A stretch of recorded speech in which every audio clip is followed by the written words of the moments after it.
magaalada muqdisho ee caasimada Soomaaliya ayaa horumar kala duwan ku talaabsatay 5 sano ee la soo dhaafay iyadoo dhismooyin qurux badan laga dhisay magaalada waxa warbixin amuurtaas ku saabsan magaalada muqdisho inooga soo diray Sharmaake Xuseen Maxamed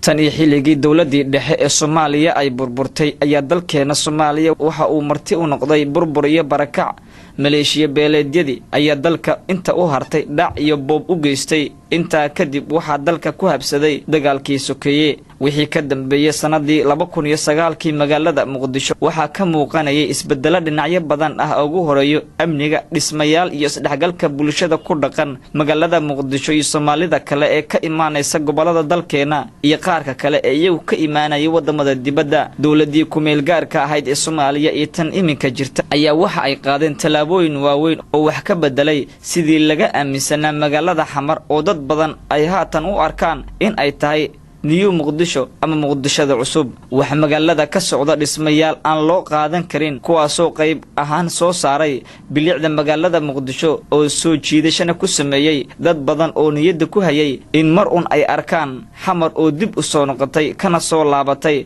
qabqablaha iyo wax magaradkii wadaniyada ay ka fogaatay goobaha dalxiiska iyo hoteelada caweyska ayaa waxa ay noqdeen kuwa ugu mashquulka badan ee ummadda Soomaaliyeed ay ku indhodoogsadaan xilli walba waxa magaalada ka hana qaadaya hoteelo casri ah oo soo jiidanaya dad fara badan dhanka maalgashiga Muqdisho waxa jira dad kale oo xilli hore soo gaaray caasimada dalkeena ee Muqdisho si ay u helaan boosas banaan ay ka dhistaan goobo ganacsi ama deegaan kuwaasoo keenay in kala iibsiga dhulka magaalada Muqdisho uu noqdo midka ugu badan ee xilligan ka jira safaaradaha iyo shirkadaha beec mushtarka waxa la xusuustaa dhawaan in wadamo badan ay safaaradahooda ka fureen magaalada Muqdisho kuwaasoo u arkay in magaalada ay tahay mid lagu noolaan karo kadib markii laga saaray xarakada al-shabaab oo muddo gacanta ku haysay meelo badan oo ka tirsan caasimada dalkeena ee Muqdisho safaarada Japan ee Soomaaliya ayaa hadallo qiimo leh u jeedisay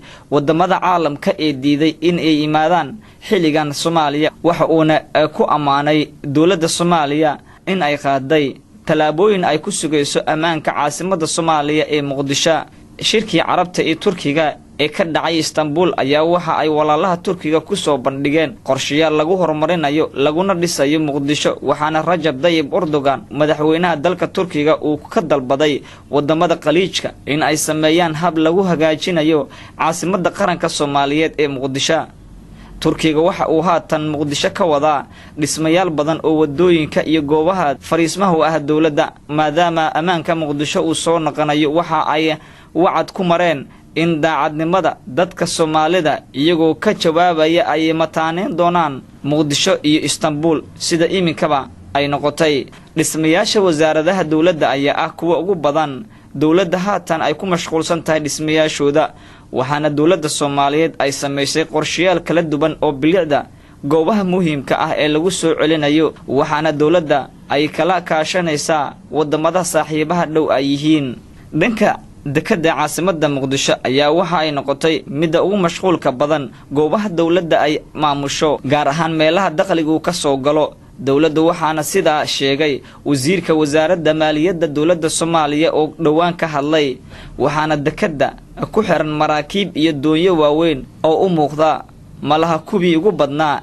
ee dekada caasimada Soomaaliya ee Muqdisho soo xirta dhanka horumarka madaarka diyaaradaha ee aadan cadde magaalada Muqdisho waxa uu noqday midka ugu mashquulka badan waxaana ka soo dega maalin walba celcelis ahaan 22 dayuuradood oo shaqooyinkooda kala duwan maalinlaha ah ka wada caasimada dalkeena ee Muqdisho waxa ay taasi keentay in la kordhiyo isla markaana la dayactiro qaybo badan oo garoonka diyaaradaha ee Muqdisho kamid ah mar aan ka soo degay nafsad ahaantayda 2016 bishii Janaayo waxaan niyad ahaan isiri maba jiro garoon diyaaradeed oo nala tartami kara mahadaasina eeba ayaa iska leh kadib dawladda Soomaaliya iyo walaalaha Turkiga iyo sidoo kale maamulka gobolka Banaadir ayaa doorka ay ka ciyaareen horumarkaasi madaarka diyaaradaha oo ku gaaray gudoomiyaha gobolka Banaadir ahna duqa magaalada Muqdisho Yuusuf Xuseen Jamcaale ayaa waxa uu qaaday talaabooyin uu ku horumarinayo magaalada isaga iyo kooxaha la shaqeeya waxayna ciidamada nabad sugidda oo la shaqeynayay ay ku guuleysteen in ay soo qabtaan kooxo badan oo amniga ka soo horjeeday mudane Jimcaale waxa uu qabtay kulamo ballaaran oo ugu magac daray mashruuca dalkaaga $1 ku dhiso iyo iskaashiga bulshada oo la isugu keenay dhammaan shacabka Soomaaliyeed waxa uuna ka bilaabay dadka degan caasimadda kuwaas oo si laab furan isu saamaxay gudoomiye Yuusuf Xuseen Jimcaale waxa uu ka dhiidiyay in Muqdisho ay sii ahaato 22 sano ee la soo dhaafay waxa uuna amray dadka leh daaraha burbursan in ay dib u dhisaan ama dawladda hoose ay kala wareegi doonto isla markaasna ay dayactiri doonto waxa uuna sidoo kale geed dheer iyo geed gaaban u koray sidii magaalada ay u heli lahayd qalabka laga maarmaanka u ah dawladda hoose 17 degmo ee caasimada dalkeena ayaa waxa uu u abuuray hab ay u wadaagi karaan qalabka loogu talagalay furidda wadooyinka jarista dhirta ee ka baxday jidadka xamar oo ay ka dhigtay keen lama degaan ah gudoomiye Jimcaale ayaa waxa uu qayladaan gaadhsiiyay jaaliyada Soomaaliyeed waxa uu si gaar ah uu kala hadlay sidii ay caasimada dalkeena ee Muqdisho ay u maalgashan lahaayeen dhanka ammaanka xiliyada habeenkii ahi ammaanka gobolka oo gacanta loo geliyay maamulka gobolka Banaadir ayaa ciidamada booliska Soomaaliyeed waxa ay caawinayaan kuwa ilaalada wadooyinka oo baaritaan saacadla ah ka wada dhammaan wadooyinka magaalada Muqdisho waxaana taasi ay sababtay in la helo hab la isugu haleyn karo dhinaca ammaanka wadooyinka ahi dadka maraya wadooyinka caasimada xiliyada habeenkii ayaa soo dhaweeyay iyo sida ay ugu heelan yihiin in ay sugan ammaanka dadka shacabka ku sugan gudaha magaalada Muqdisho ee caasimada dalkeena Sharmaaka Xuseen warbaahinta SBC Muqdisho